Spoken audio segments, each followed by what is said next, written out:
సమాజ మార్పుకు పునాదులు ప్రభుత్వ పాఠశాలలు, విద్యా ఫలాలు అందరికీ అందించే నిలయాలు.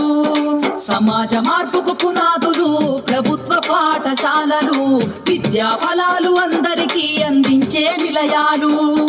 సమాజ మార్పుకు పునాదులు పాఠశాలలు, విద్యా ఫలాలు అందరికీ అందించే నిలయాలు.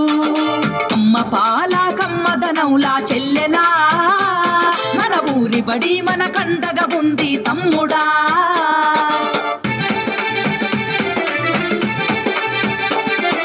ఆటపాటల మాటలతోటి చక్కనైన చదువులు, అర్హత కలిగిన గురువులచే విద్యా బోధన అందించు, విద్యా బోధన అందించు, విద్యా బోధన అందించు. అధునాతన విద్యా మాధ్యమాలతో విజ్ఞానాన్ని నేర్పించి సృజనాత్మకత పెంచుతున్నది, సంస్కృతిని కాపాడుతున్నది, సంస్కృతిని కాపాడుతున్నది, సంస్కృతిని కాపాడుతున్నది. అమ్మ పాల కమ్మదనౌలా చెల్లెలా, మన ఊరి బడి మన కండగా ఉంది తమ్ముడా.